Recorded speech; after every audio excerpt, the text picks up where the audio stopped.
Hey everybody, and welcome back to the channel. Figured I'd have to kind of make up for the last stream. I was a bit, well, demotivated. I should say a few things didn't go my way. That's life. And sorry about the quality of the last stream, but I hope y'all at least enjoyed the thumbnail. but now let's see. Let me get some housekeeping out of the way. I gotta make sure I can actually get chat to pop up for me.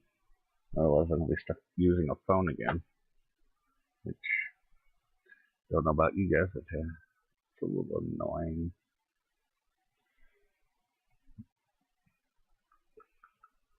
Sure, many others don't have to worry about this, but many others aren't me. And of course, there's fireworks still going off. Yay! Because reasons. But let's see if I can get this to pop. Come on, please load. Sorry, it's giving me a little bit of a headache. Yeah, say something.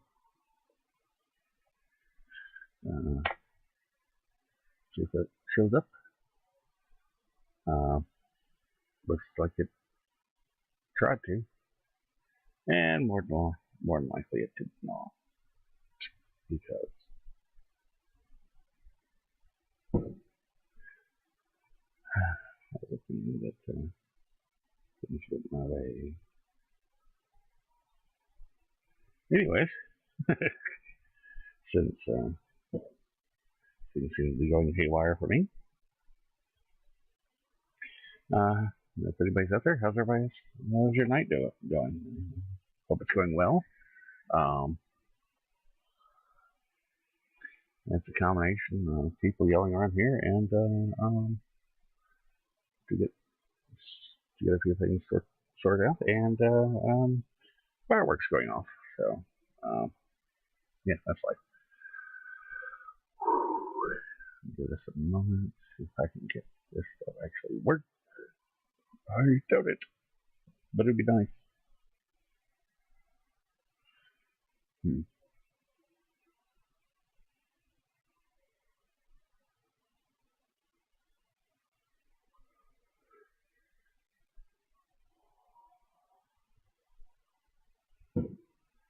Feel free to expire anytime. Bloody thing.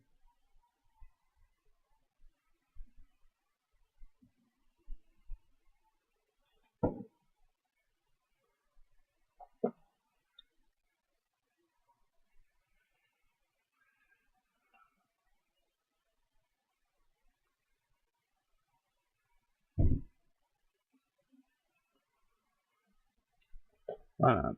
This is not gonna cooperate. Okay. Now I guess we can get started, even though things are going haywire.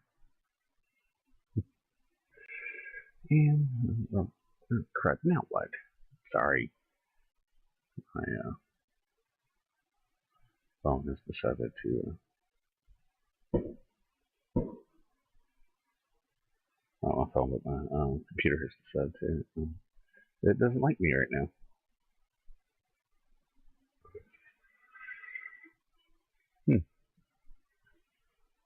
See if I can at least like to try to get my mod in here if he's available.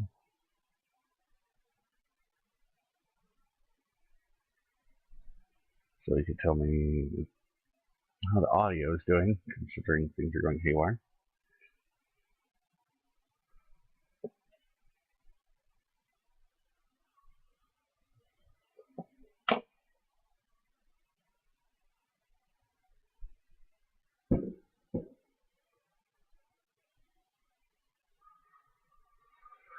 All right. Well, let's see. First off, I guess I wonder if there's. I mean, I don't have too many articles to run through because it's rather slow going tonight on a lot of these articles. So, well, I guess we can start with one. and I was waiting for Mod to show up, but he has a job, he has a life, so anyway, I guess that was a pointless click. Please, please change scenes. Sorry, Streamlabs is messing with me, but here we go. Haha, well, it works. Excuse me. I guess we'll start off this way. This is on Bounding into Comics. As you can see, Ryan Pearson wrote this one. Study finds video games with spicy content do not cause misogynistic attitudes or body image issues. But no kidding, it's a bloody video game. According to the results of a recent study, psychologists have found that the evidence is weak that spicy games influence players' attitudes and behavior. Set to have its results published in the October 22 edition of the journal Computers in Human Behavior under the title Does Spicy in Video Games Cause Harm in Players? A meta-analytic examination. The recent study sought to address the oft-touted claims of the perpetually offended, such as disgraced critic, and I will not speak this evil creature's name, for it has tainted the entire gaming industry and any form of journalism revolved around it. And numerous gaming journalists and answers the question of whether video games with spicy content do or do not relate to mental health and body image problems in players, and or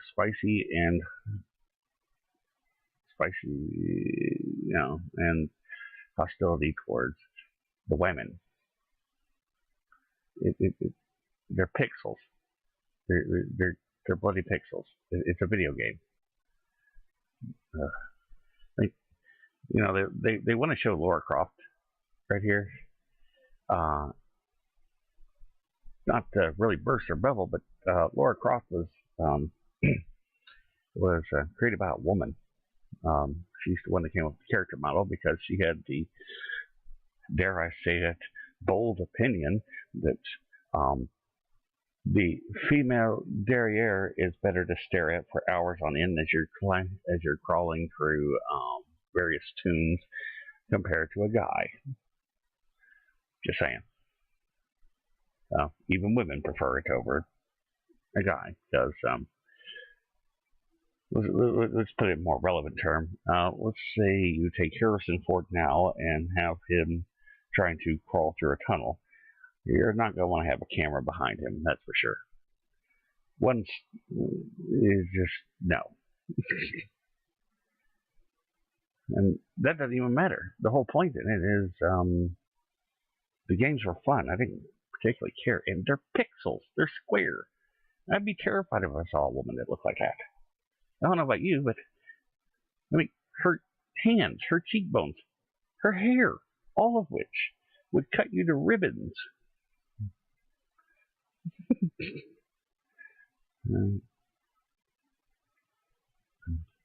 All right, let's continue on.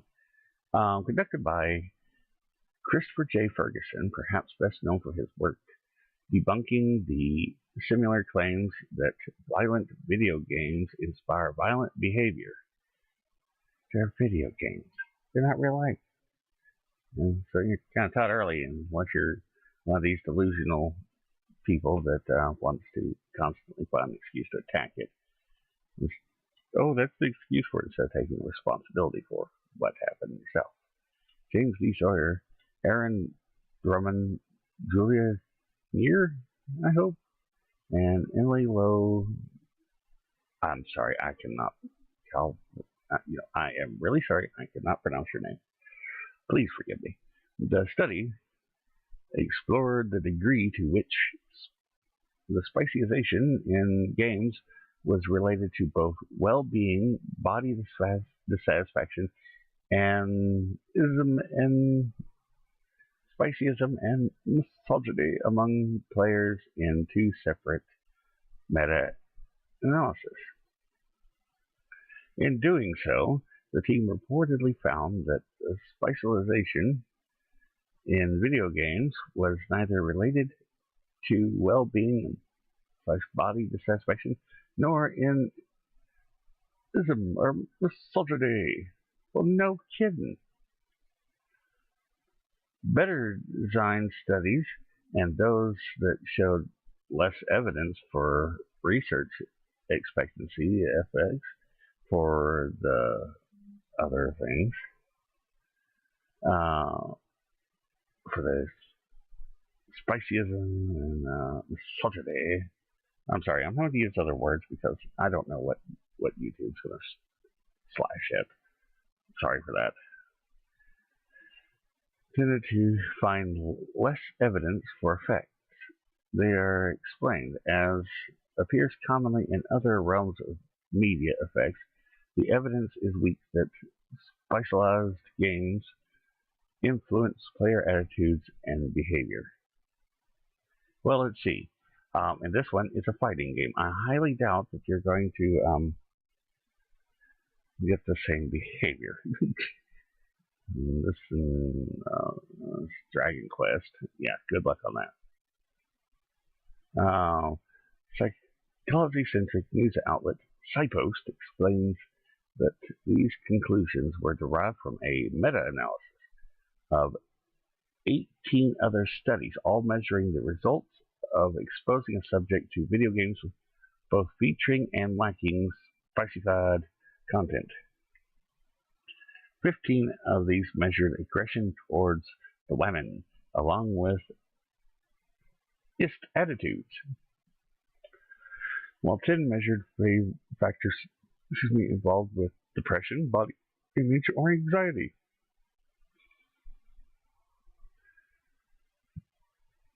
Speaking to SciPost, Ferguson prefaced, I've been studying the effects of video games on players for 2 decades now, most of it on violence. I think most people have come to accept that there's no relationship between violent video games and aggression or violent crime, despite some holdouts, including the American Psychology Association, because they get kickback monies for their supposed research.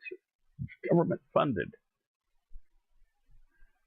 I did research. Give me another $100 grand for another year. Yay! And what did they do? I went to dinners with these people that make me look better. I didn't do any actual research. I just wrote some BS paper up, imagination. I altered a few graphs. That was what one of them was called out on. However, people still ask a lot of questions about the specialization and whether games either make male players more towards women, or whether women players experience more body dissatisfaction and other well-being concerns, Ferguson dismayed.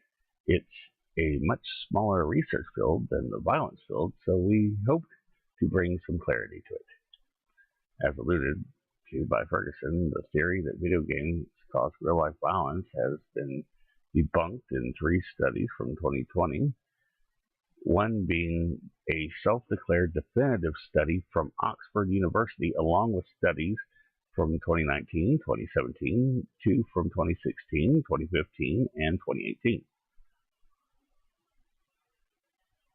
Overall, the moral panic over video games and the specification is pretty much following the paint by numbers pattern of the video game violence debate. He continued, lots of hyperbole and moral outrage, but very little evidence that the games are causing harm to either male or female characters.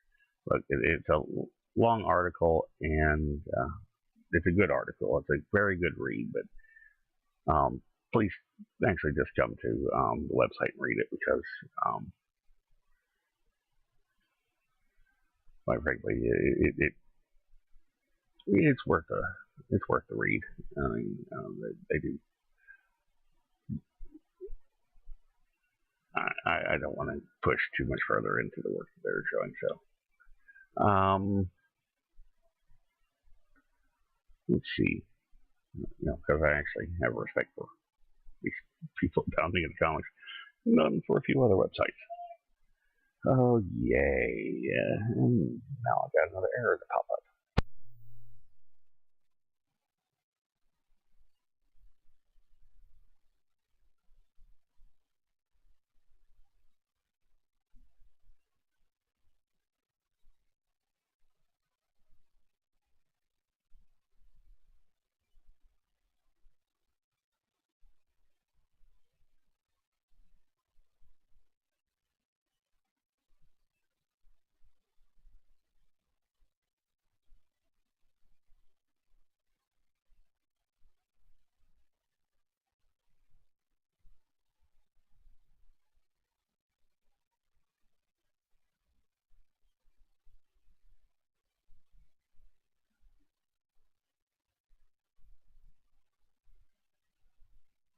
Why, thank you, sir. I hope you enjoy it. Please give me just a moment. Yeah, you finally got your wrench. I finally figured out how to do it, but I'm getting some errors to pop up on my end. So I'm going to turn off my mic for a moment. I don't know what's going on. Streamlabs is going ham on me.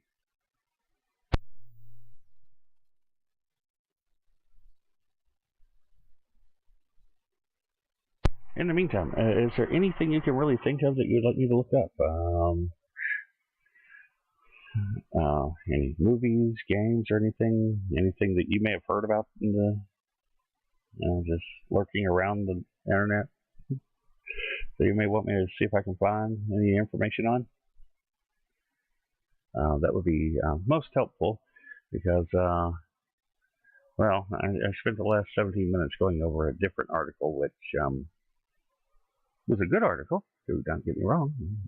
It's just that's one article. And I need to find more. But I got to take care of these errors real quick. So please, if you have any suggestions, or anybody has any suggestions, if anybody else is there other than just you, old man, please put them up.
Okay, I think I about got it. A few other issues that popped up, including, for some reason, it disconnected my microphone even further. it completely took it out of, for some reason, the input into Streamlabs. Don't ask me. I don't know what's up. I had an update earlier, and now it's just going haywire. I'm sure it'll have a patch in a little while.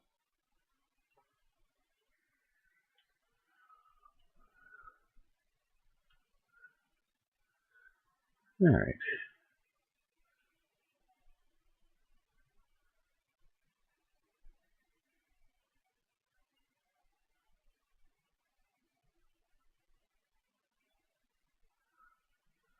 She's slight. Quantum Leap. Yes. That is coming back. Do you remember the classic? Take a look if not.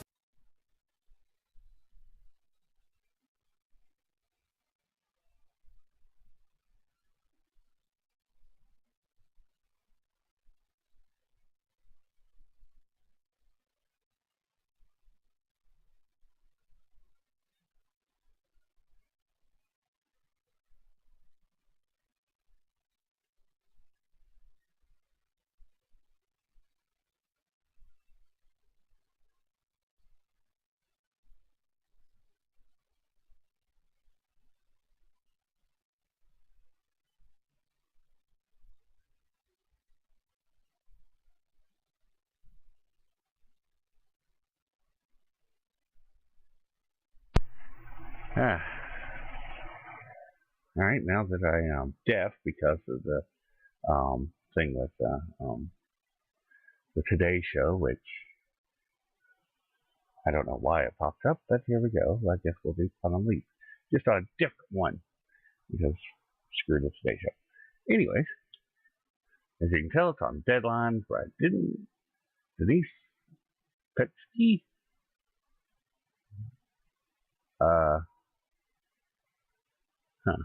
Okay.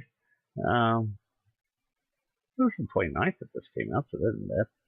But yet, NBC reveals expanded details of reboot plotline. Because why not? Let's go into this one since I can't really think of anything. We have a much better idea now of the plotline for Quantum Leap, NBC's upcoming reboot of the popular 90s sci-fi drama starring Raymond Lee. The expanded logline was released Wednesday as the network announced the series' September 19th premiere date.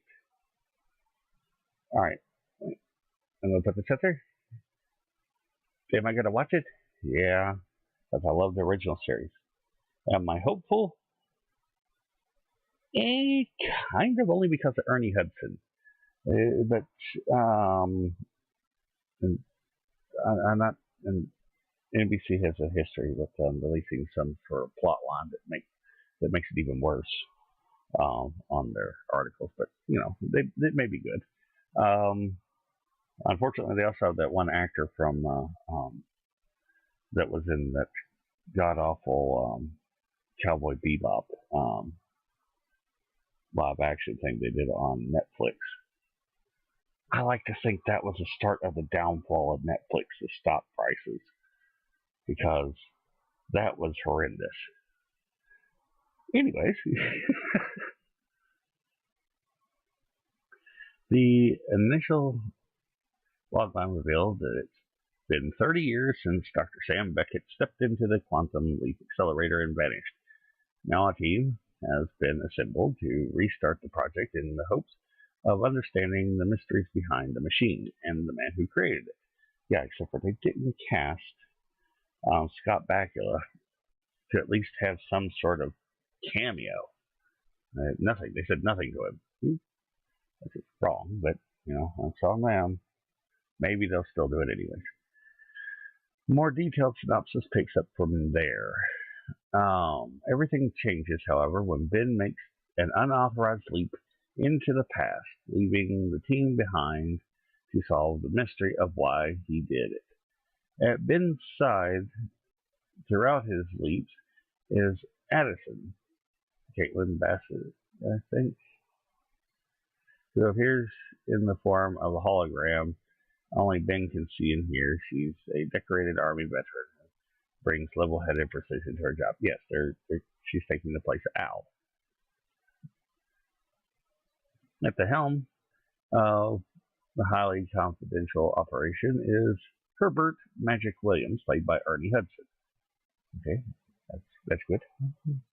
A no-nonsense career military man who has to answer to his bosses who won't be happy once they learn about the breach of protocol. The rest of the team at the headquarters includes Ian Wright, that's Mason Alexander Park. I believe that is the actor that was in the Cowboy Bebop series, who runs the Artificial Intelligence Unit Ziggy, and Jin Chow, I'm sorry, Narisa Lee, Miss Lee, we'll put it that. I'm terrible, fans. Sorry. Who heads up digital security for the project.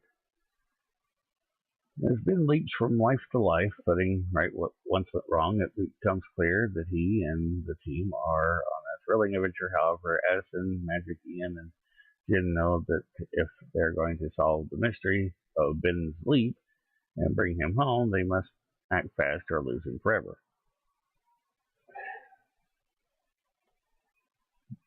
My concern is they're going to kind of screw up the whole thing with the original series.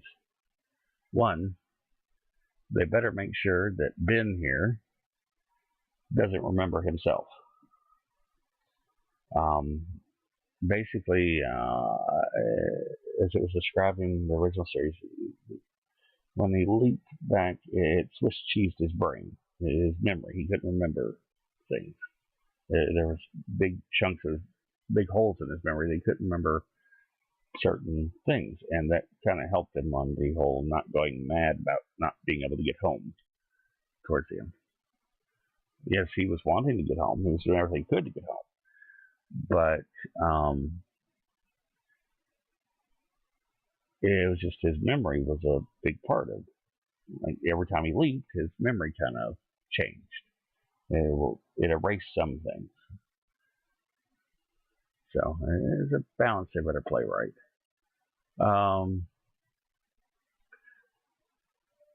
Stephen William and Brian Brandt will write the reboot and executive produce with Don Bellisario, Deborah Pratt, and Martin Giro, I think.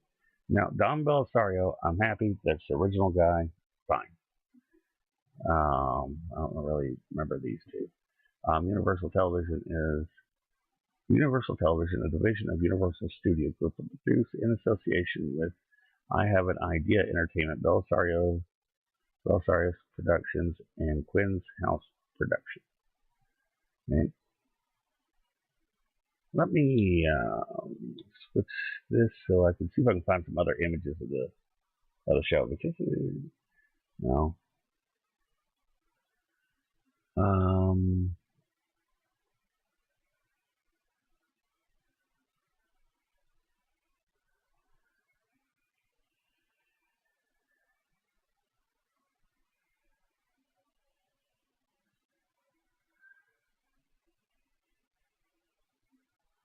Let's see.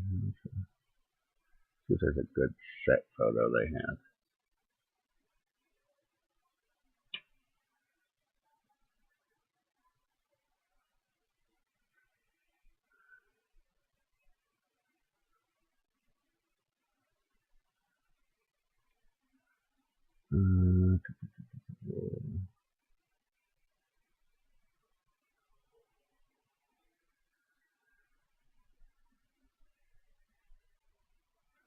Maybe I'll have it on here.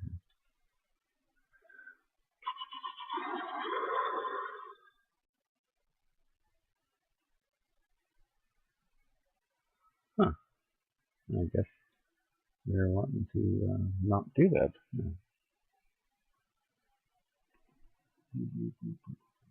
No, let's go for cast.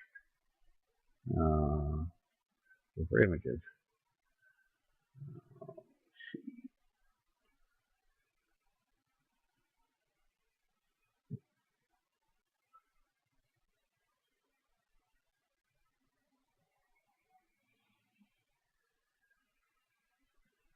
No, I can't use that one.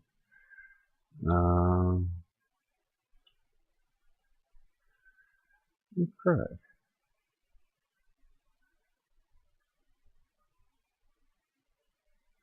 Anyways, I want the show to be good. I'd be really ticked if they do terrible things to it. I mean, and I'm not, even though it brings me caution about having the person that was in the Cowboy Bebop series,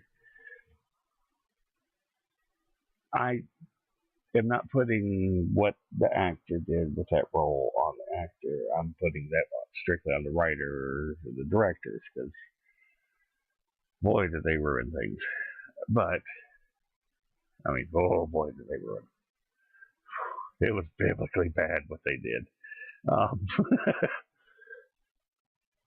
I'm not believing I actually forced myself to sit down and watch that entire steaming pile of Netflix species. But somehow I survived it. You know what?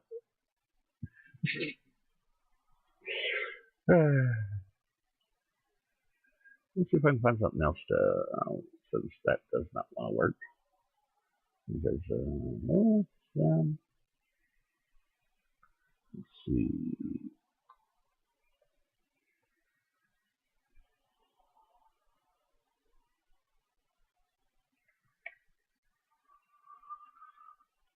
I'm going to do this without getting a trailer because I don't really. Well, I guess we'll have to do.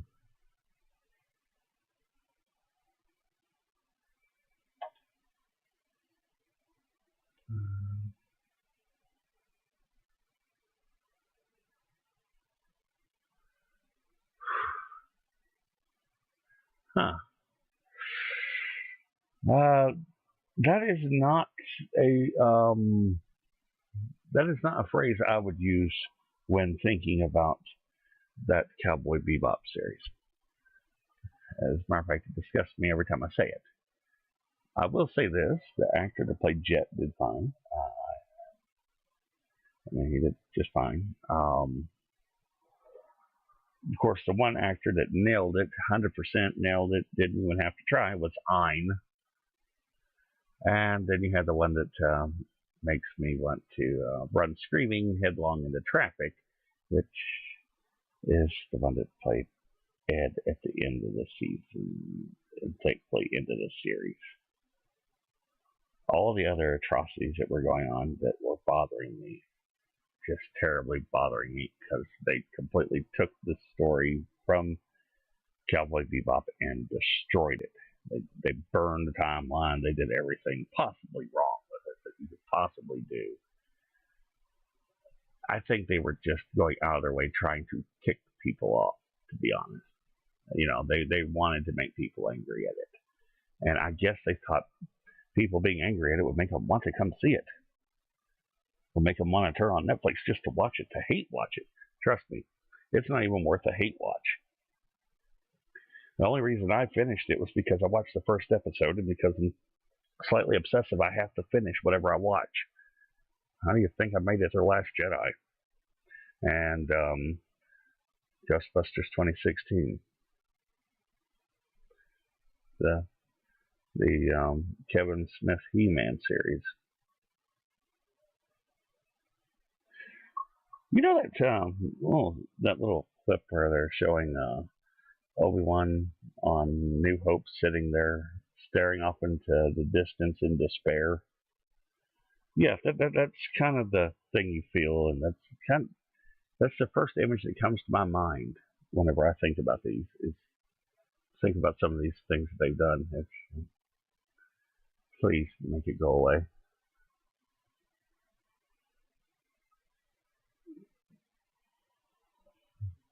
I'm serious. Just make it go away. It's bad. It's just nope. We're having a positive streak. We're getting away from that. We're getting away from Star Wars. We're getting away from Star Trek. If you want to talk Orville, we can talk Orville, because I really enjoy that series. But right now we're going to go over something else that I'm hoping is good. I am not going to. The trailer is not telling me one way or another. I really want it to be good because the franchise is fun, and I want it to be good. I'm not going to prejudge or anything. I actually want it to be good.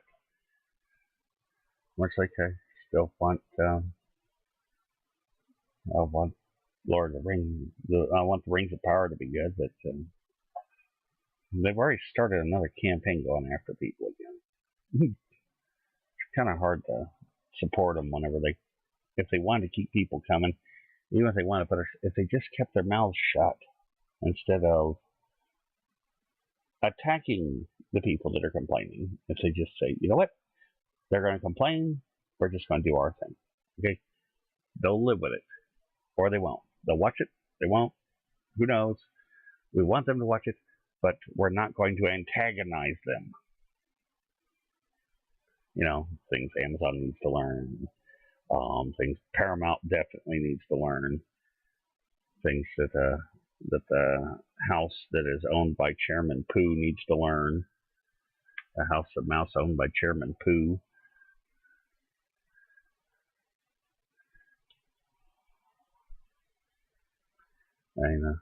But anyways, Prey director teases the movie's connection to the first Predator film.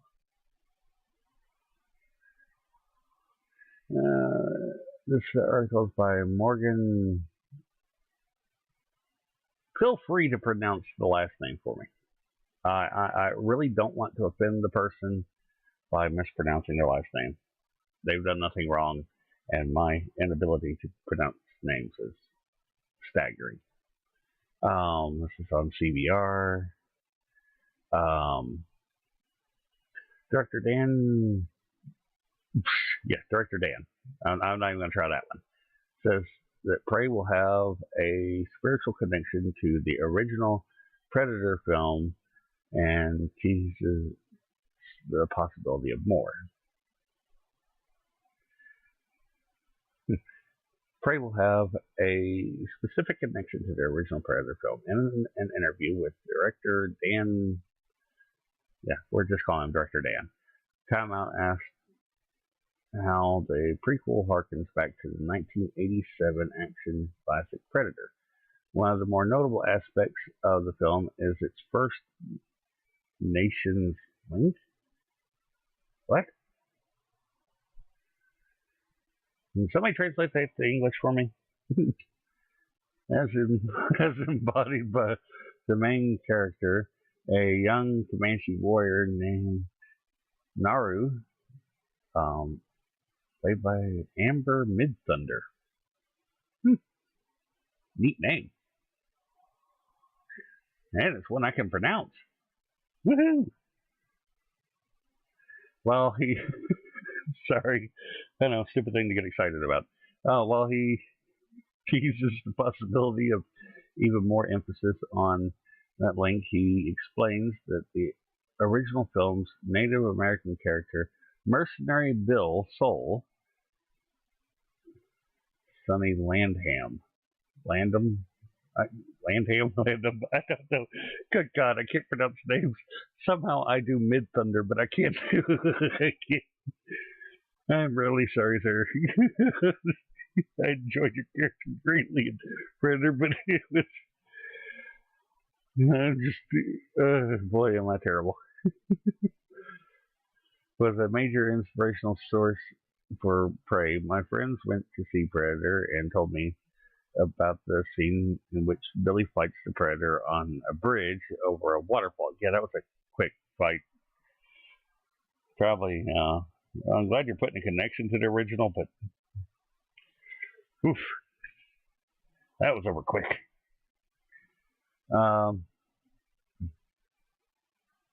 Talking about the scene, waterfall. Dan, the director, said, but when I saw the movie, that wasn't in it. Wasn't in it, and I wanted to see that. movie. Spiritually, Prey is connected to that moment. Dan previously said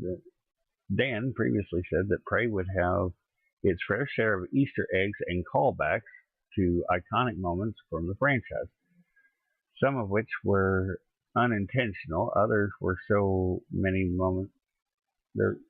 Others, terrible name. Yeah, I know. Leave me alone. I'm doing the best I can. Oh boy, I can pronounce all sorts of god awful names and things in other ways, but if I've never heard the name, I can't pronounce it. Go figure. I mean, think about it, old man. I couldn't remember, for the first 3 months, I couldn't remember your name when I worked with you. That's why I just started calling you old man, because you had the bald spot in the back like Jerry Seinfeld had. Excuse me.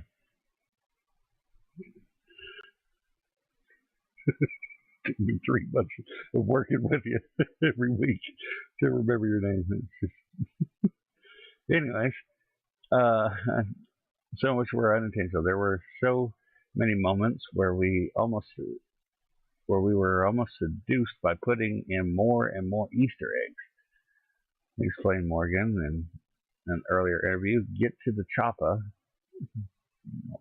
but he said chopper, is not in this movie, despite so many people wondering. Well, no kidding. What if there was a horse named Chopper? Oh, come on, no. that would. I know you're going to do some cheesy stuff for Easter eggs, but don't. I'm glad they're saying no to that. We didn't go all the way there though. We didn't go all the way there, though. There are tones of intentional and unintentional nods to the first movie. Yes, I'm crap. Leave me alone. It's entirely my fault. There's not much I can do about it.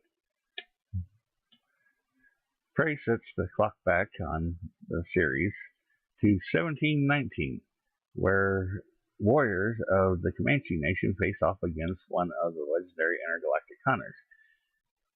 In describing how he pitched the movie to studios, Dan, the director, because I am not going to butcher that name,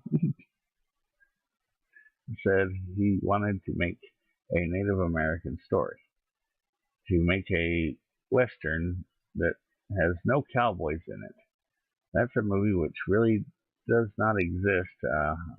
I will go over that later, at a later date. But we'll leave that one. Go to a later date.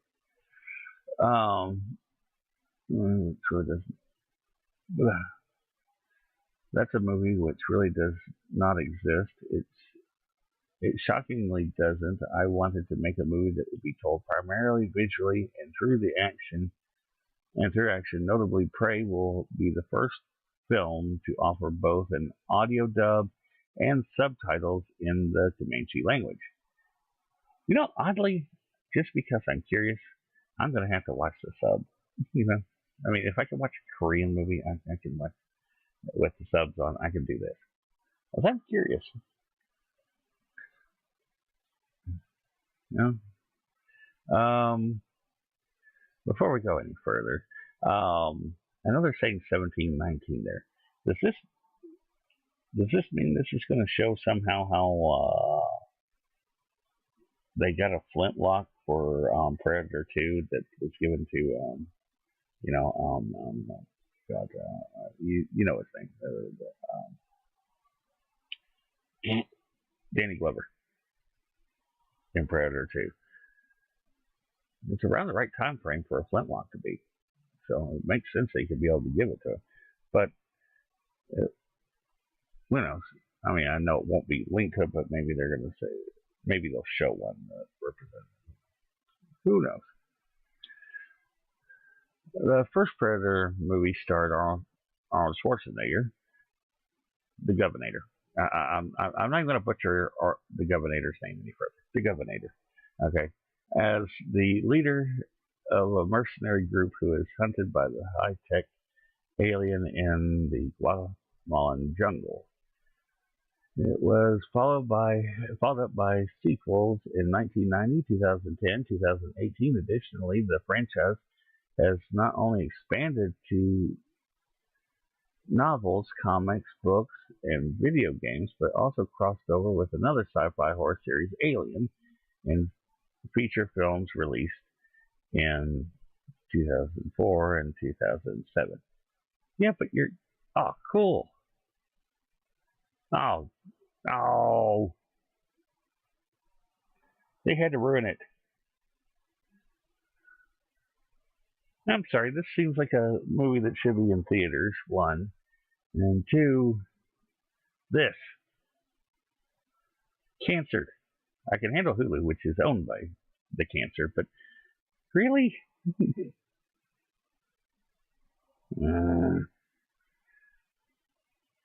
They're going to turn it into a Disney princess movie.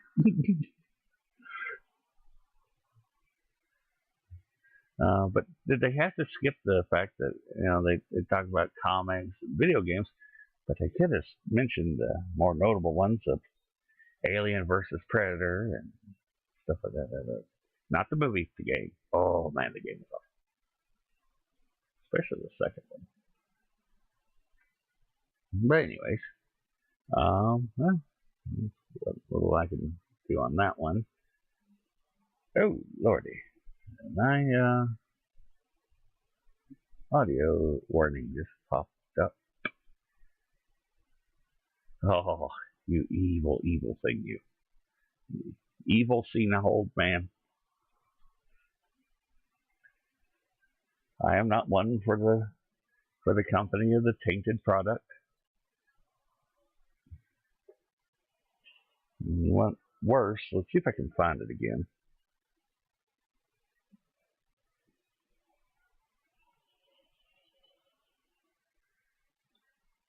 You will look. It's like Ozymandias. You will look upon my works in despair.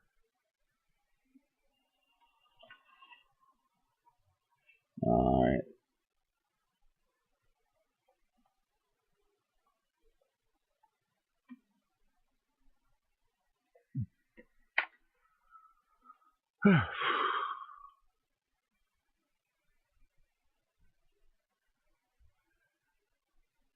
Okay. All right. This is an older article, way older. Okay. I want you to look upon my works in despair. Now, it's a series that please be good. Okay, this article is from March the 4th. So,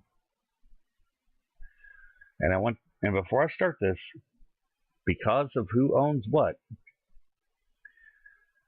whenever you think about what I'm going to show you, remember the alien queen is now potentially an alien princess.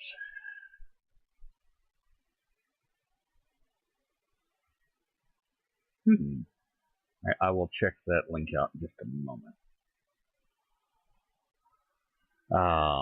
Really? Oh. All right. Yeah, this is from from March 4th, so he feels old. I was talking about they're working on a new one, new alien film. It's in the works at 20th Century Studios with Don't Breathe director, which honestly I don't know anything about that one. I never watched Don't Breathe.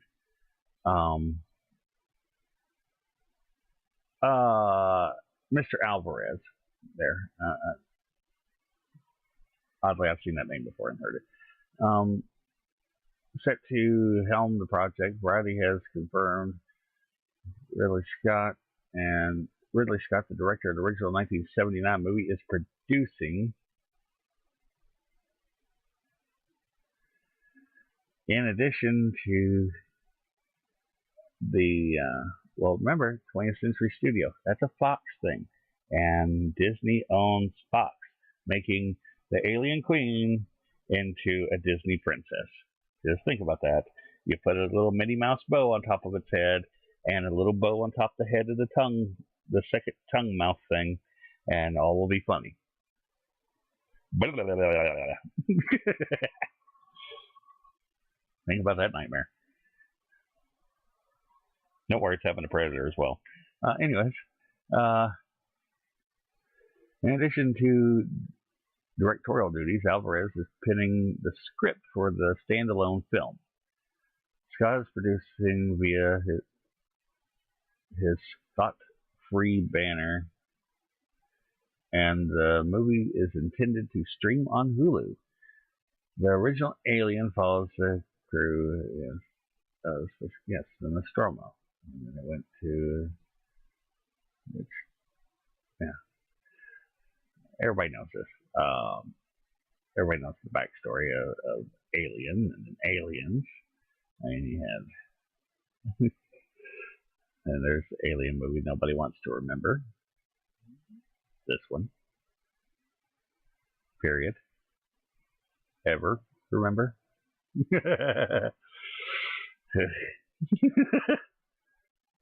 Anyways.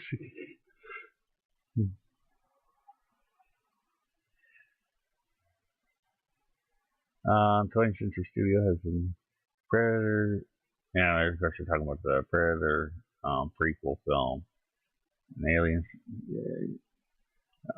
Alvarez is certainly no stranger to horror genre, having directed 2013's Evil Dead, 2016's Don't Breathe. His most recent film was the 2018 action thriller The Girl in the Spider's Web.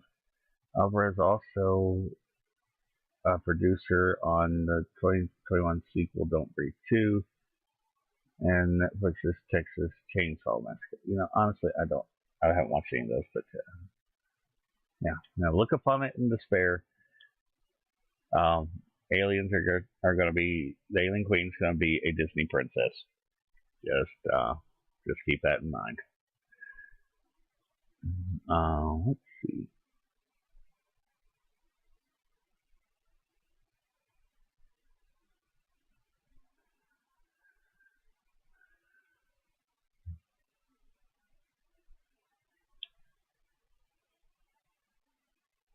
Okay.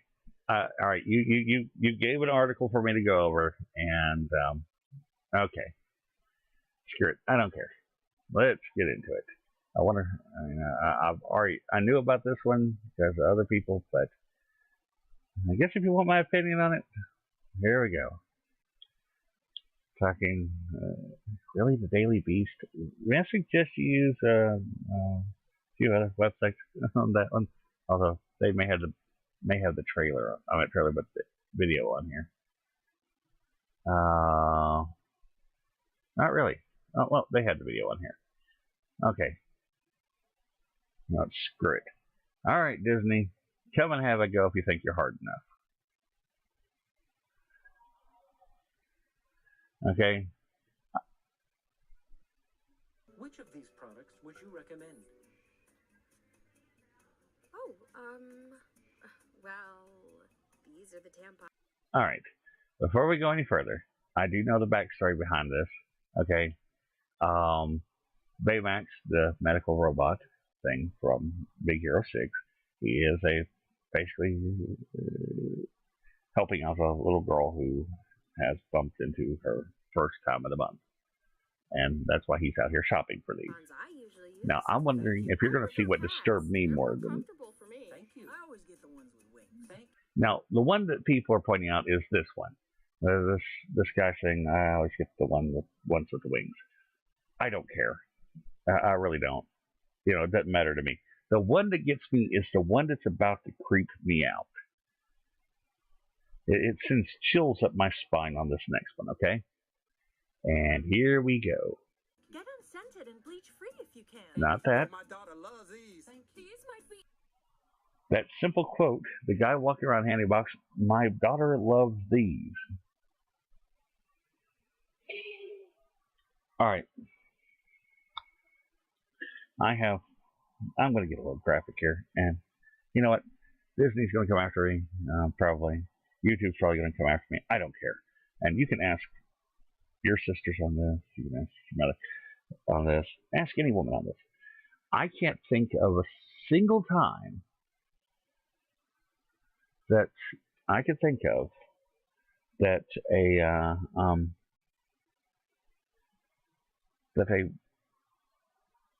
woman is happy about having to buy any of those products, except for whenever she's worried that she's pregnant and she just had her time in a month, showing that she is, and she feels better knowing that she doesn't have to worry about that. That's the only time. I can't. I have sisters, I have nieces, I have cousins, and stuff like that.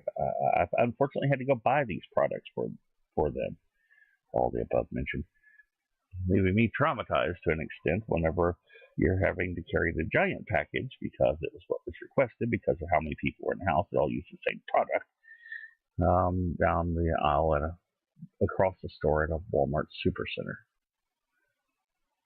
Yeah, whenever you're a small child.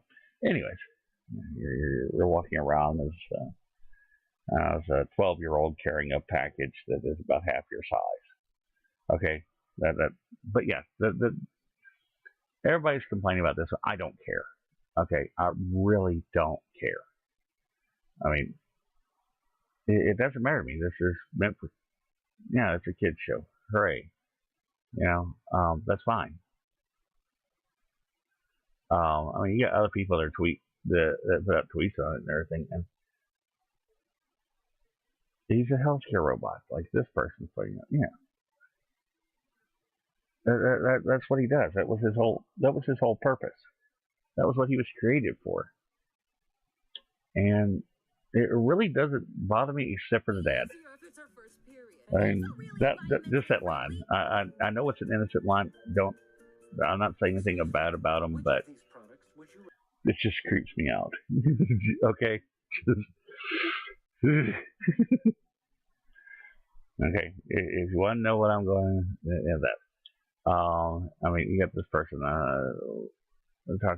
This person's talking about taking leaked video of Disney's upcoming show, Baymax, which promotes the transgender flag and I don't care. You're reading too much into this, dude. Okay, you really are. If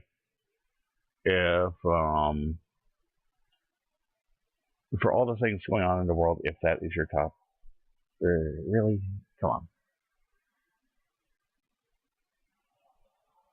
I mean, I'm not going to dig into that one. It's just.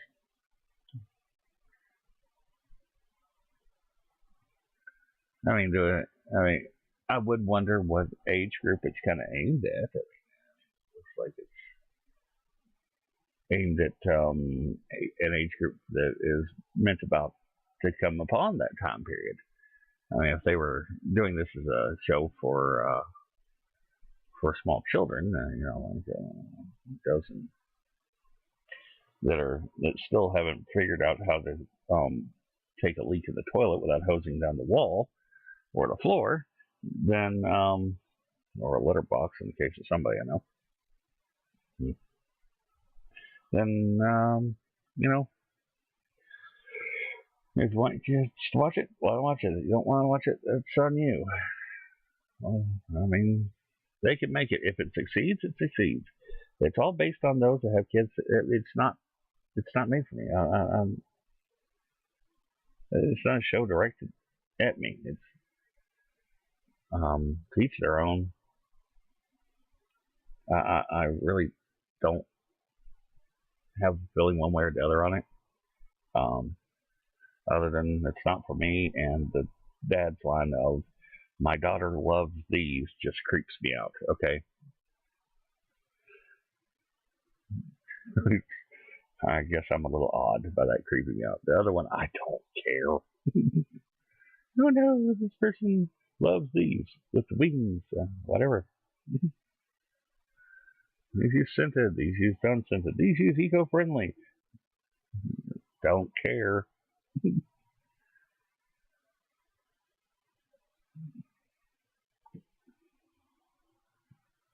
I mean, I understand that. I guess they're trying to make it so that I don't know. I don't know what they're doing with it. It's a natural bodily function. Yeah. I mean, granted, if I find out someone, a friend or family member is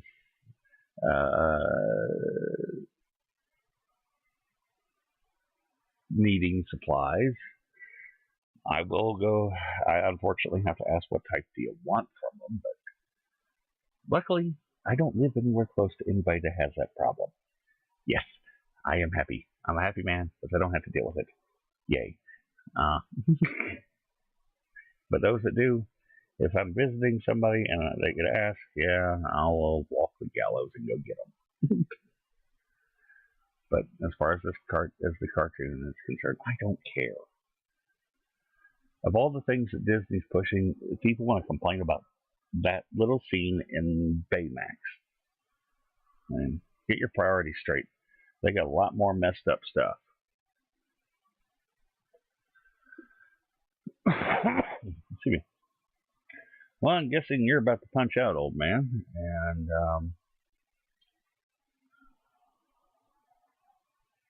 I'm going to probably not be too far behind on that.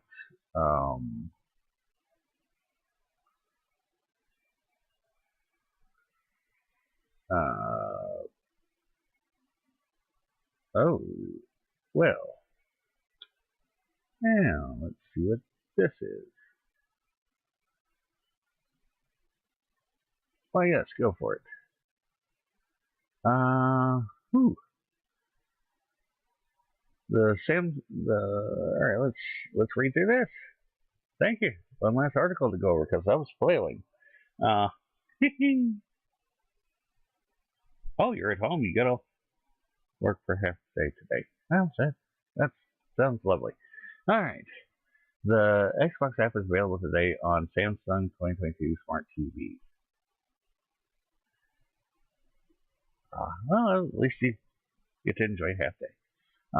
Today we're excited to celebrate the launch of Xbox app on Samsung 2022 Smart TVs, enabling you to play hundreds of cloud-enabled Xbox Game Pass games like Halo Infinite, Forza 5, and Microsoft Flight Simulator without a console. That's pretty cool. I wonder how long until they hit Roku's as well. Starting today in 27 countries, you can turn on your Samsung 2022 Smart TV, navigate the Xbox app in the new Samsung Gaming Hub or Media Hub connection, your Bluetooth controller, and play. It's as simple as using any other streaming app on your TV. Playing Xbox games on 2022 TV is a seamless experience. To make sure you're ready to game, here's what you'll need. Access to the Xbox app. No kidding. You'll need one of Samsung's 2022 Smart TVs. I got the consoles. What do I have to worry about on that? To play the hundreds of cloud-enabled games in the Game Pass library, you'll need an Xbox Game Pass Ultimate membership. Worth it, in my opinion, as I use the ever-loving hell out of it. If you don't have a membership and want to try the experience for yourself before sign up, you can play Fortnite for free without an Xbox Game Pass Ultimate membership. Oh wow, you're going to punish people with Fortnite. Yay. Sorry for anybody that likes it. I despise it, but I hope you enjoy it if you do like it. Almost any Bluetooth-enabled controller will work with the Xbox app, like the Xbox Wireless Controller, Xbox Adaptive Controller, Elite Series 2 Controller, or the DualSense Controller.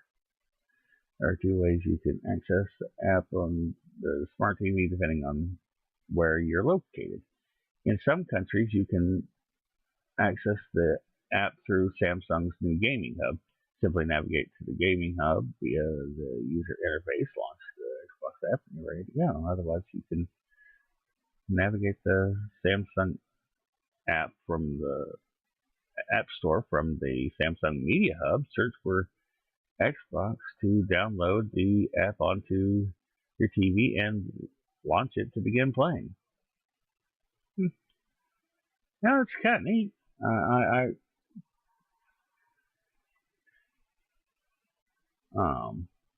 Yeah.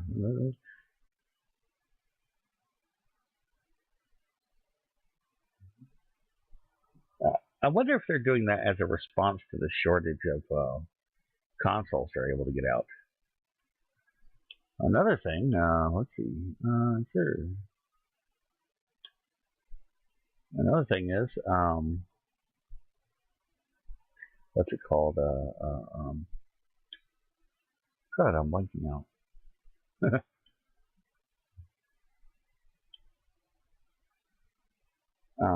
The PS5. I'm wondering how Sony's going to respond to that one. Yeah.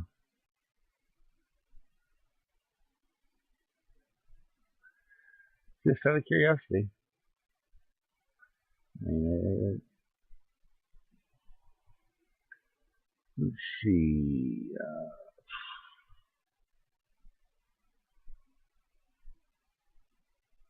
Where is it at? No. Wasn't there. Good.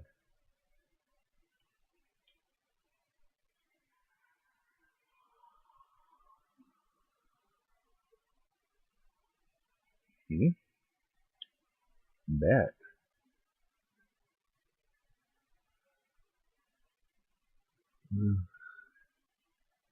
Yeah. Yeah, the shortages have to be a big factor in it, but I'm just surprised that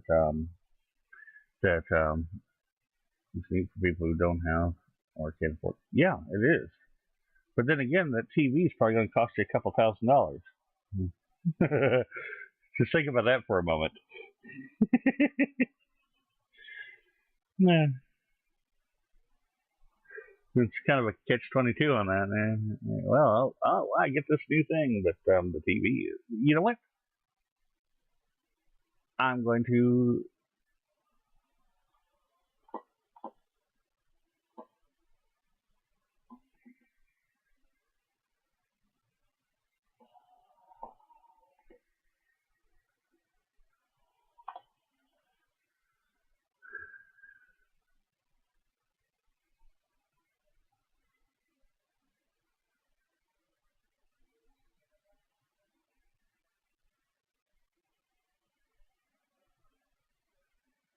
let's see.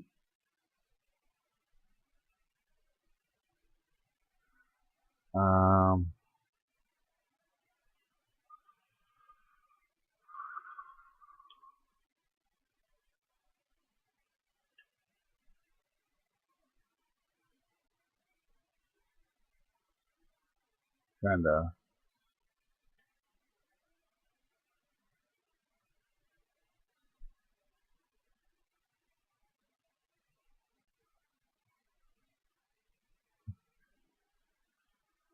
Nope, that's outdated. That won't do. That's from last year. Bum, bum, bum, bum. Meow.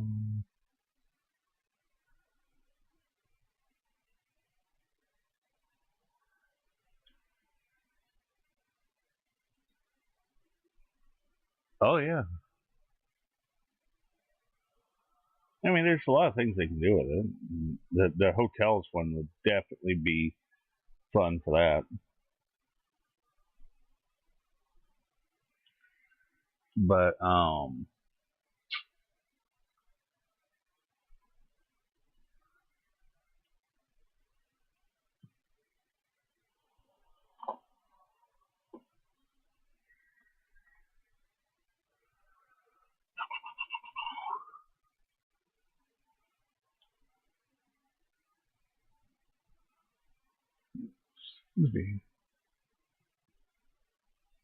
Holy Sweet Mother of Mercy.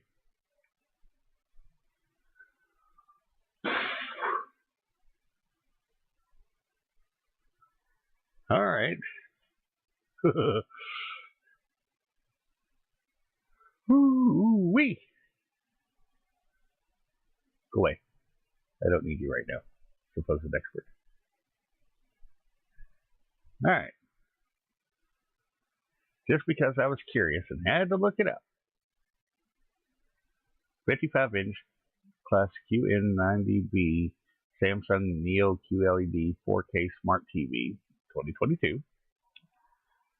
I don't even know if that's the right one. I hope it is. Anyways, you could save $100. It's only $1,800 for it.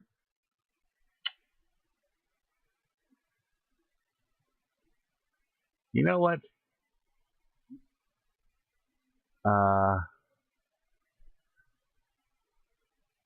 Let's go for the Big Mama.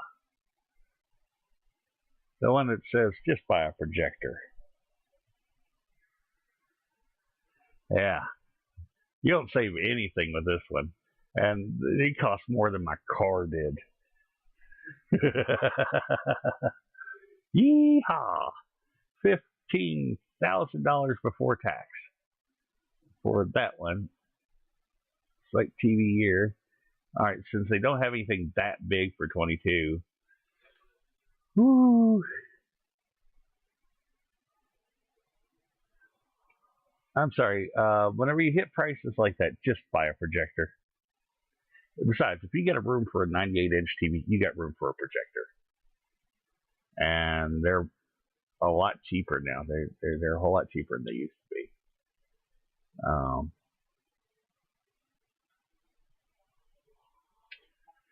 But you know, that's life.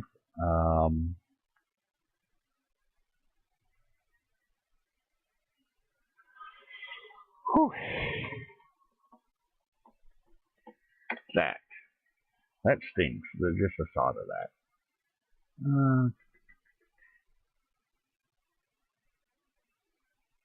Oh, hello.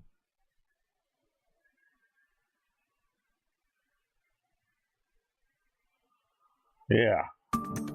Ah! Burn in hell.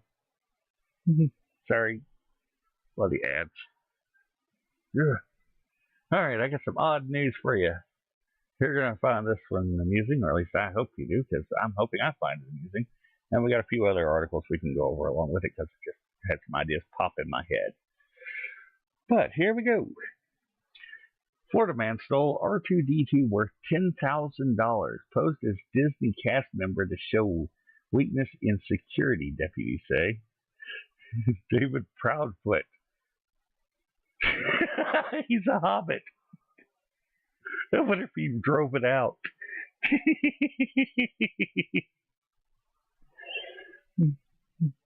He's a Proudfoot. I wonder if he drove the thing out. Anyways, has remained in custody since his arrest at the Swan Reserve Hotel, his lawyer says. Ah, boy. But it's proud feet. Anyways, a Florida man with an application pending to Walt Disney World Security stole an R2-D2 droid worth up to $10,000 and posed as a staff member because he wanted to show weaknesses in the security of the resorts so he could get a better paying job. Sheriff's deputy said. David Proudfoot, 44, of Kissimmee, and yes, I can pronounce places in my own state of origin, remains in custody on a charge of grand theft and obstruction of information according to an arrest affidavit. I don't know, he looks a little wide to fit in there. You know, I guess. Orange County Sheriff's deputies responded to a call from Disney security at the Swan Reserve Hotel on May 31st. Upon arriving, deputies made contact with Proudfoot, who was wearing a gray t-shirt, beige work pants, and an orange vest. Deputies said Proudfoot identified himself as David E. Rogers, provided an address, and said he was employed by the Walt Disney Company in the receiving division at the Yacht Club Resort. Ballsy for a hobbit. Very bold. Disney security had stopped Proudfoot. That was a short chase because he was seen pushing a car and looked suspicious, according to the affidavit. When an officer offered to help Proudfoot, he was said to have looked confused as to the location of the loading docks or proper procedures of the hotel, the affidavit said. Proudfoot told deputies that part of his duties was to move items from one location to another, and that his supervisor's name was James McDaniels. Disney staff said they had no record of a David E. Rogers, and said James McDaniels worked for the company, but in Burbank, California, not at the Orlando Resort.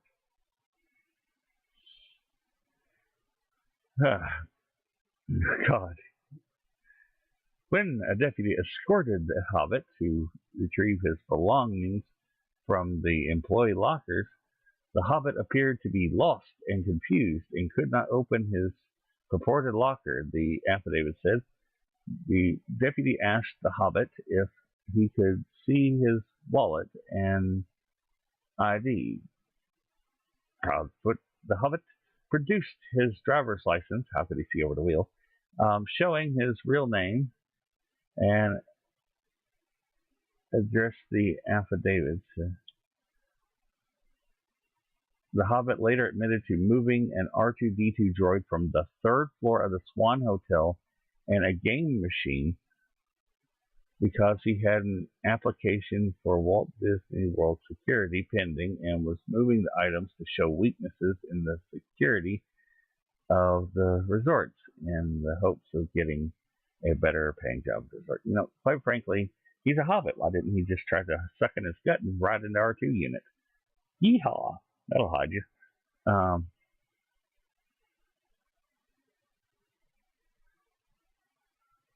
And Thursday court filing, the Hobbit's lawyer said his client has remained in custody since his arrest.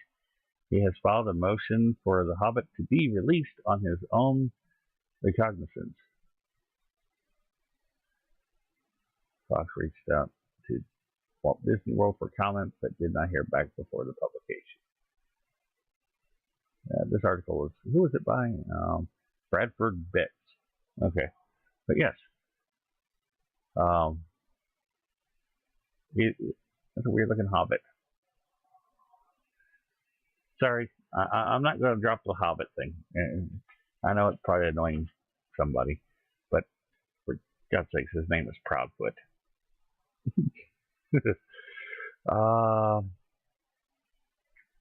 Yeah, Proudfoot. All right, let's see if I can find those articles.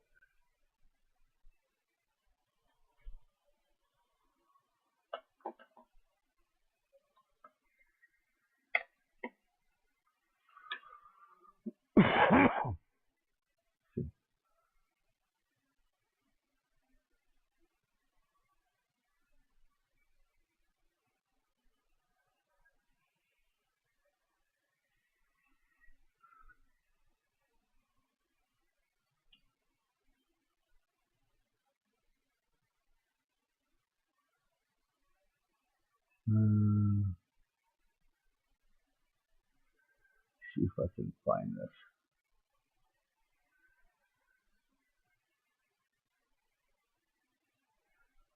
Yes, it would have, but you know, I'm pretty sure that you're not going to find that where you want to.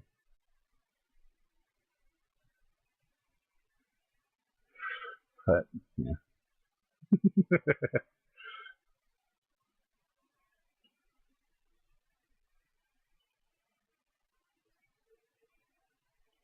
It's still funny.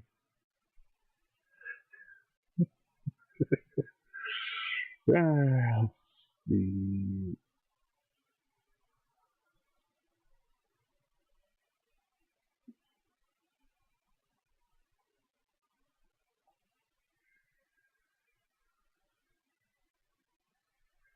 See if it's under this because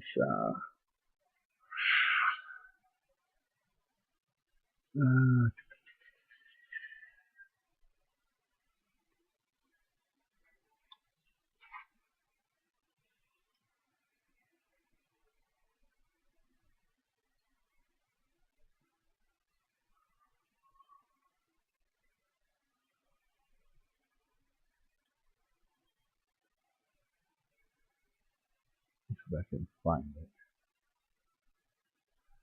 because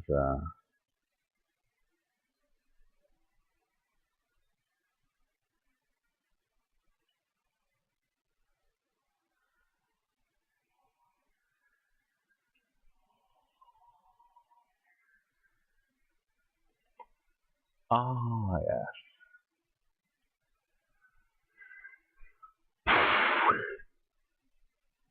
All right. I'm going to go get a quick refill on my tea and stretch my leg for a moment because it's starting to cramp. Sorry, but that happens. And then we're going to go over this article that I just pulled up. And yeah, we're going to have a laugh at this one. Or at least I am. So I'll be back.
Okay, sorry about that. My leg is feeling quite a bit better now. It was starting to cramp really bad. Let's see what we got here.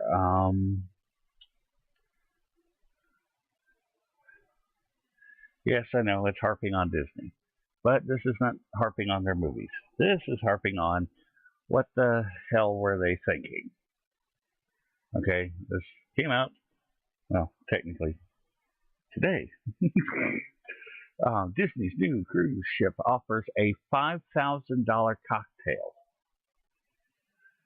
Sweet Mother of Mercy. Just as the shock over the price of its, mind you, this is on Fortune, written by Chris Morris. Not your Fortune, because I guess it's kind of a neutral thing to go to. I don't know. I don't know anything about Fortune other than it had the best looking article. Just as the shock over the price of its Star Wars themed hotel was starting to die down. Yeah, it kind of died. Literally. This whole thing, I'll show it to you in a bit. They were questioning how it happened. Nobody has any money. The economy's dead, and you're charging $6,000 for 2 nights, for 2.5 nights. Yeah, of course it's going to fail. Nobody has the money to do it. Who are you marketing to? This thing is shocking people once again with a $5,000 Star Wars themed cocktail. The Kyber Crystal. Let's see if I can even spell it right. Hooray for you. Good job, Disney. And Fortune. Available exclusively on the company's newest ocean liner, the Disney Wish. Yeah, they're going to wish people will buy it. Will carry the force-choking price tag. Prices to board the ship, which begins sailing January 15th, run from about $1,800 to more than $26,000, depending on when you want to travel, the length of your trip, and the stateroom you select. The drink is served aboard the ship's Hyperspace Lounge, a bar that seems pulled from the Galactic Star Cruiser Hotel, and as you might expect from a $5,000 cocktail, is served with some flair. In this case, smoke, lighting, and sound effects. All right, let's take a look at this monstrosity. Sorry about the audio.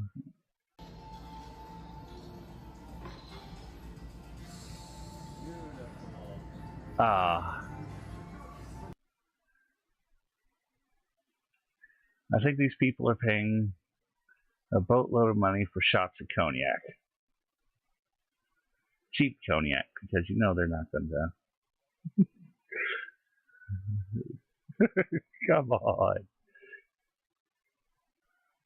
So, what you might ask is in the Kyber Crystal that justifies that sort of price tag? Good question, but one that is so far has no answers.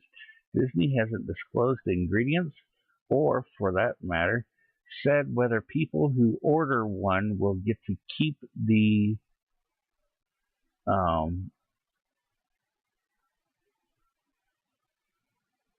Camtono, I guess, container it comes in. For those who don't have $5,000 to spend on a single drink, other libations can be purchased at the Hyperspace Lounge for a more down-to-earth price. Yeah, but even those people are running out, old man. Nobody has the money for it.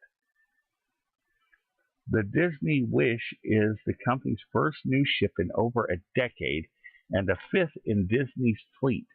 Spanning 1,119 feet, it leans in on the Marvel and Frozen franchises and features the company's first Disney attraction on board called the Aquamouse water slide water coaster.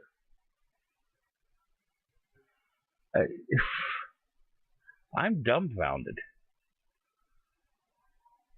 Who are they marketing this for?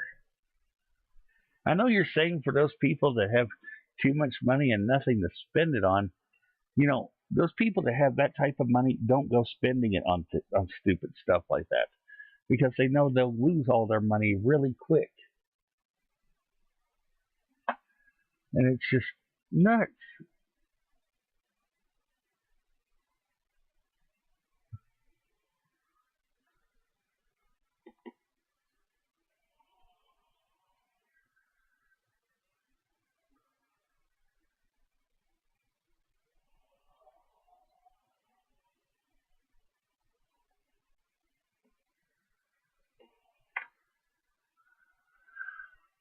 All right. Let's see if I can get another thing for you, because you're going to like this one.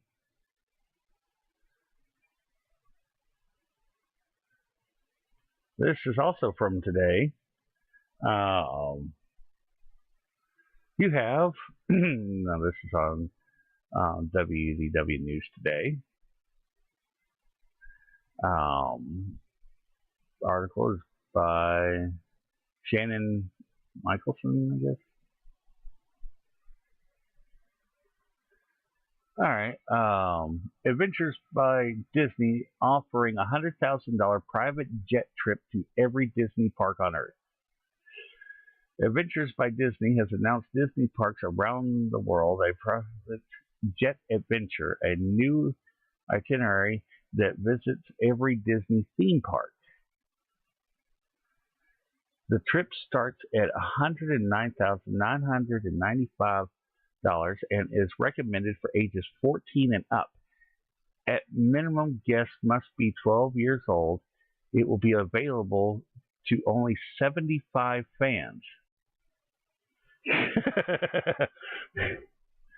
Here is the description from Adventures by Disney. This dream vacation spans 24 days, covers 6 countries, that includes all 12 uniquely magical Disney theme parks worldwide, as well as 3 iconic landmarks, the Taj Mahal, Pyramids of Giza, and Eiffel Tower. Throughout the trip, you'll stay in world-class accommodations, including the rare opportunity to be a guest at Summit Skywalker Ranch. Plus, you'll travel in luxury via a VIP-configured Boeing 757 operated by Icelandair, with long-range capabilities that allows for direct flights to maximize your time in each destination. You'll also enjoy personal access to experts and staff who provide fun and fact-filled stories, enabling you to be immersed in every location you visit. Booking begins this month at these tiers. Okay, June 20th, 2022, previous Adventures by Disney guests who have traveled on 3 or more adventures. June 22nd, all previous Adventures by Disney guests. 24th, Golden Oak members. 28th, general public. Trip begins in Anaheim at Disneyland Resort and ends in Orlando at Walt Disney World Resort, visiting all the international Disney parks in between. Are you hoping to go on this trip? No. Why? Good God Almighty. And what they're, the trip starts at that. What you're not understanding is that's $110,000 a head. $110,000 per person.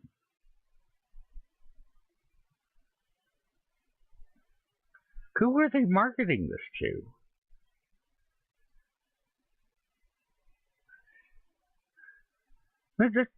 That's a third of a house.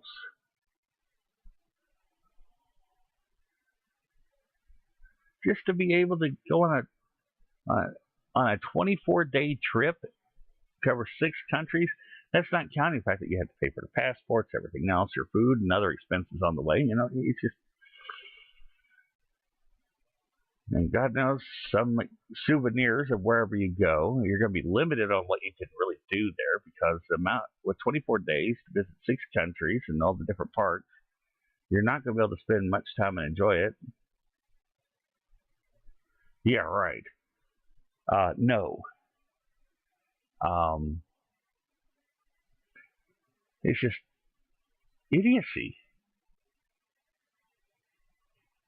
If I had that type of insane limit, I would be much better off.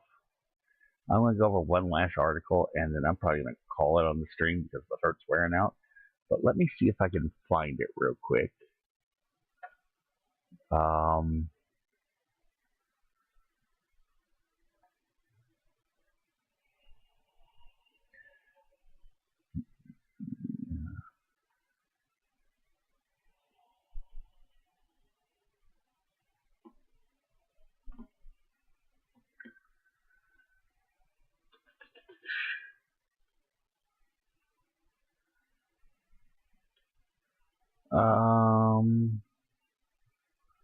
No, that isn't it.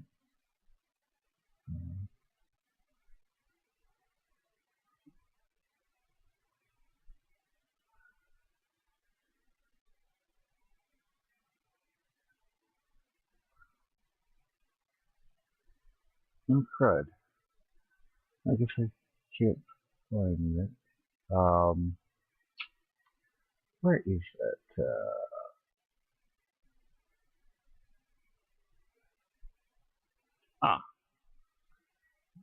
Burn it hell. Sorry. Alright, this is an article from February, but I think it's worth going over with the insanity. And these people are wondering why they're not making any money. New master plan communities will let Disney fans be a part of Disney all the time. Yeah. Have you ever visited Disney theme park? Yeah, this is on USA Today. This is an old article from February. Arthur Levine. I don't put much credit into USA Today, considering they're the ones that still say that the chainsaw bayonet exists. Yeah, as a standard thing you can buy. Still want one. If you ever find one, please let me know. Give me a link to it so I can see how much it costs.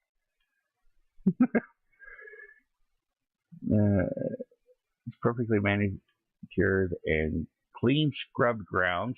Yeah, that's one of the biggest complaints they've had here in the last couple of years is the maintenance staffs have not been cleaning up some as much. It is whimsical yet reassuring architecture, chirpy employees, and general sense of cheery optimism. Unless you're out at Disneyland and you have some people fighting for stupid reasons, or those that are stuck in a broke down ride. Like the gondola ride last year where all those people got stuck up there. Or earlier this year, whenever they got stuck in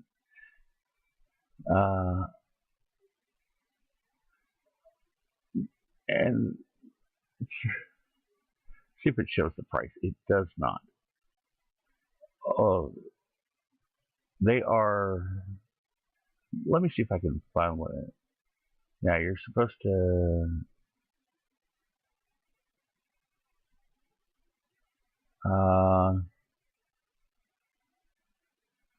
See if I can find the actual link to their site so I can show you the thing, because as neat as it looks, I mean, look at their concept art. You know, they're wanting to have housing, people to buy houses, and it's not to mention the HOA fees. Oh, you have no idea. But then again, a lot of it's supposed to be taken care of by the Disney staff on decorating outside your house, stuff like that.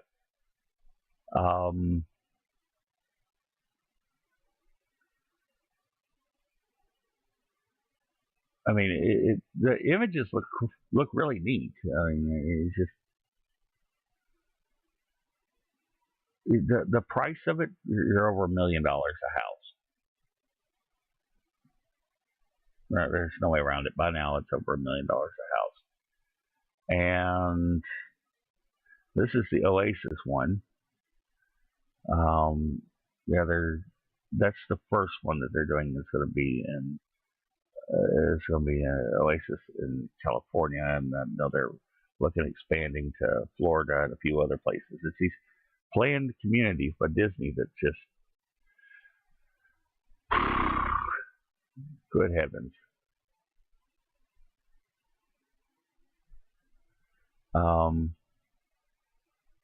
It's just nuts. I mean, yeah, the homeowners association has to be a nightmare with them. I wouldn't want to be stuck with it. But let's see if I can find. If I can actually find. Is this? This is Story Living.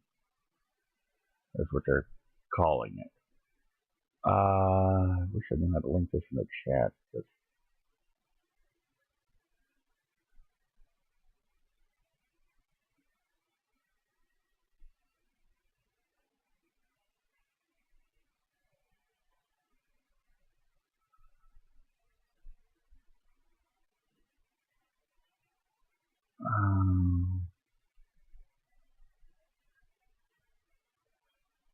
I think this is what I'm looking for, but I can't be sure. As you know, I'm kind of crap. Disney has shared stories that have touched the hearts and minds of people yeah, around it the world is. for years.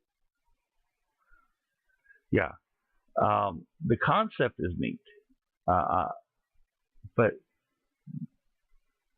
you know how you were talking about people that have more money than sense? Yeah, that's basically what you got here.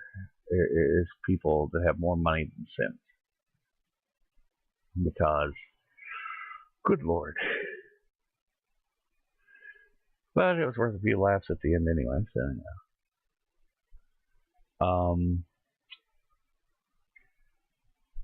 yeah. Anyways, well, I think it's about time I call the stream. Unless you have any other ideas, old man, on what to, maybe another article you could think of, or let's see, what the heck is that? Oh yeah, you had the Golden Oak Rentals. That's funny.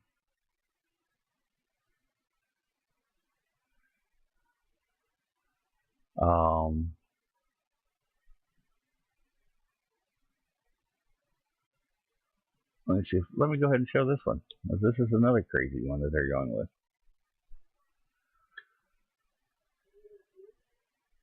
Let's see. Blah, blah, blah. Go away. Don't want to see your stuff on the Coop when I'm just trying to look up. Alright, Golden Oak at Walt Disney World Resort. Celebrate traditional European and Caribbean styles steeped in the timelessness of old Florida architecture while you enjoy the contemporary comforts and amenities of resort living. You have homes available. You know what? Let's see what your homes available will look like. Holy mother!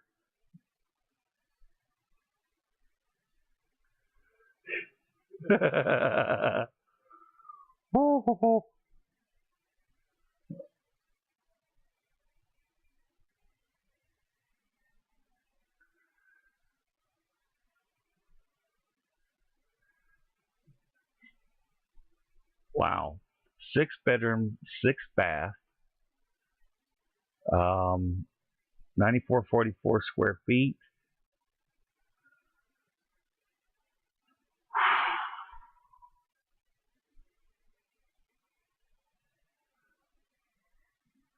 No kidding, but you're buying a bloody mansion. Ooh, look at that kitchen, though.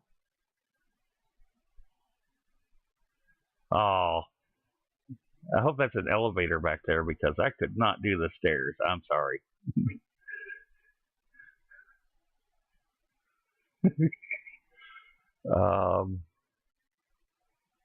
Wow.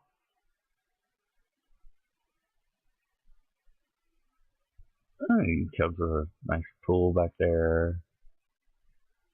Hey, look, a gator pond. So you can, so whenever you realize that you can't afford the When you realize that you cannot afford to keep up the taxes or the HOA fees, you can go for a swim and cure yourself of all those ails. Ooh, look at that shower. Wow.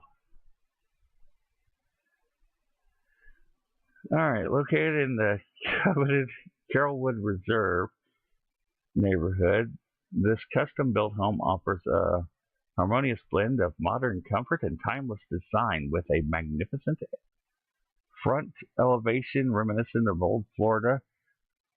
The dwelling and its stunning views are instantly impressive.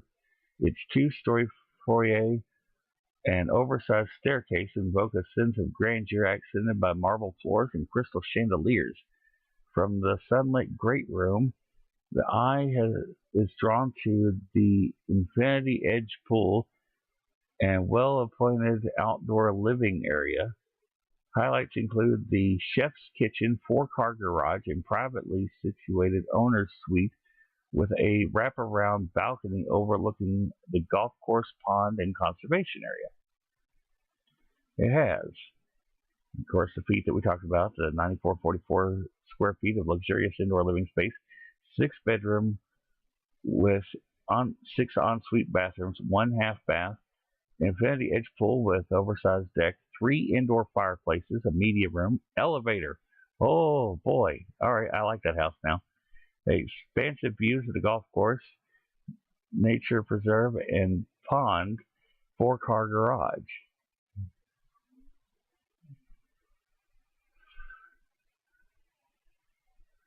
You know, it's painful, but wow. I'm not going to say it doesn't look like an attractive house, because it does. I mean,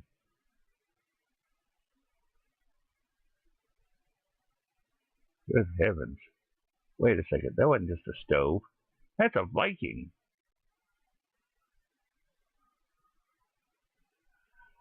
Ooh-wee. That would hurt the wallet, but, you know, I'd rather, if I was going to have the money, I'd rather buy that than pay $100,000 a head to go on a 24-day flight around the world to go to a handful of parks. Screw that. I do that when you get a full-blown house.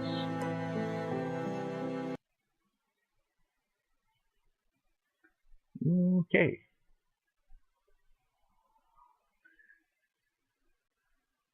Wow. That is... And it only costs more money than I will ever see in my lifetime. Yeah, no kidding. I'm going to show Mom this later because, damn.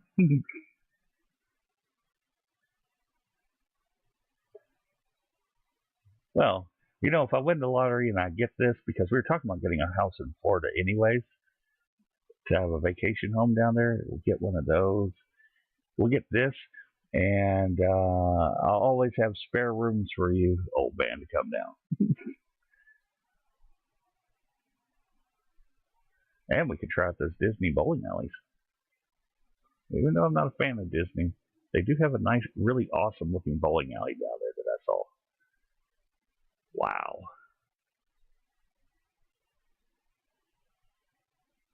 I mean, look at the chandeliers. I like the cabinet spaces. Fireplaces are awesome.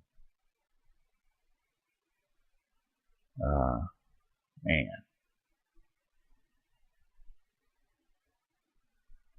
Look at that bath. Cool.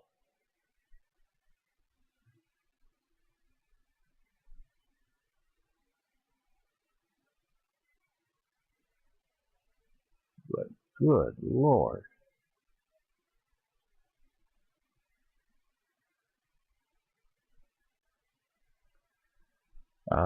Yeah.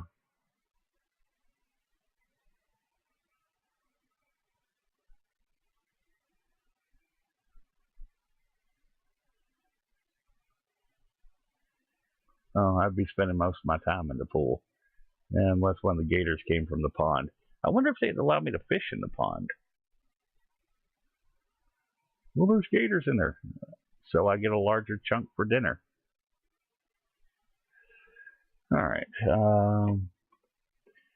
Anyways, that's available homes.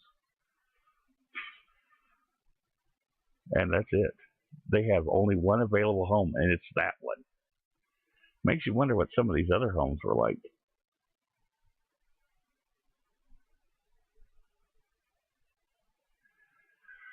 Discover the benefits services, special offers, events, experiences, and of course, magic you'll receive as a Golden Oak Club member at Golden Oak Walt Disney World Resort and beyond. Experience renowned Disney guest services as part of everyday life as a Gold Oak Club member. Our dedicated club members are. All right, enjoy the concierge service. Member services with a fee-based approach to assist with fulfilling personal residential resort requests. Some services include, but are not limited to, Disney parks and special event tickets, private VIP tours, dining reservations, spa reservations, golf tee times, in-home dinners and parties, Disney-inspired holiday decor. Cool. They decorate for Christmas for you. Ha! Home maintenance services. Definitely would have that if I had the money for that house. Park transportation services. Services are available a la carte for a fee. Some services may be provided by a third-party vendor. You got a dedicated shuttle and mini coach service is available to Golden Oak Club members at designated pickup and drop-off locations with 24-hour advance notice. Let's see what their summer home thing. Summer home. The private clubhouse at Golden Oak shines as the centerpiece of the community activities and events, as well as the home of club member services. Come to the summer house to meet up, dine well, dive in, work out, much more. Choose from an inviting slate of club amenities and a variety of club-sponsored events for families, children, and adults. Bolton's, the dining centerpiece of the summer house. As the mainstay restaurant for the club, Bolton's is the place to come together and enjoy fresh, modern fare in a casually elegant space. Club members can delight in traditional summer house favorites, handcrafted pastas, artisanal pizzas, and house-made, that. Markham's, designed especially for Golden Oak members and their guests. Markham's Moments ranges Markham's for memorable dining experiences scheduled for select dates throughout the year. Enjoy special themed events, stories from the chefs, and world-class culinary offerings. Tyler's, reserved for those 21 and over. Tyler's Lounge is open on select dates throughout the year. Special gatherings, beverage tastings, and select events. Mingle with your neighbors in a cozy setting over handcrafted cocktails and curated tapas, I guess. It's a new twist on everything you've ever loved about Tyler's. Okay, just send me a message after you get done. Maybe we can snipe something or something we can play some Sniper Elite or play something after that. I don't know. Whatever you feel like doing. That pool area. Just outside summer house, lovely pool and patio at night. The heated pool is set aglow with ambient lighting settings removed for special gatherings. I hope that doesn't mean they're wanting people to get frisky in the pool, because that's just nasty. The public pool. 6 people. Fitness center, 24-hour fitness facility. It's state-of-the-art. Private training room and studio, along with a plush outdoor exercise lawn. The Summer House Family Room is a great place for kids and teens to hang out and enjoy their time together, whether it's playing games, watching movies, or participating in special events, club events, and more. Delight in an engaging slate of social, recreational, and park experiences designed specifically for Golden Oak Club members. Good Lord, I'm looking at this stuff that I'll never ever see the money it takes to own it.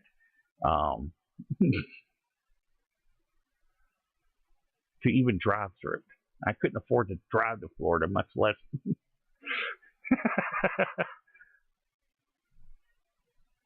Yeah, you don't want this, John. These don't miss occasions often with a seasonal theme, creatively selected and arranged by the club member services team to showcase popular attractions, hidden treasures, and magical new offerings.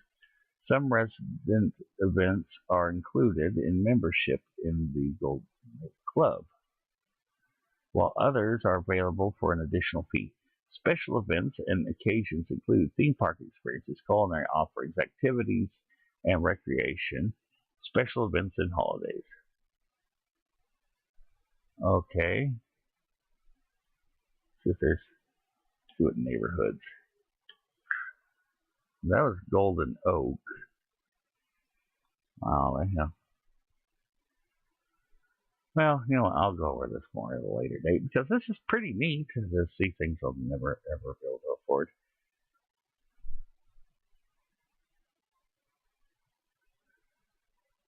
Whoa! Discover effortless lifestyle and personal service and extraordinary amenities with the portfolio of Four Seasons residents in a private residential community of, it's still Golden Oak, but whoo!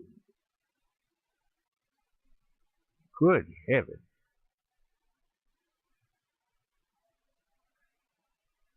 Cottages.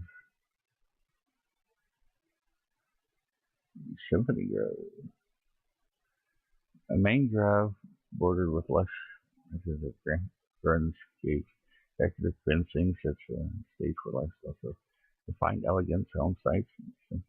Yeah. Well, anyways, basically, if the available homes that you got on here are $9.5 million, you can just imagine what it's going to cost to have that other Disney, the other community they got going.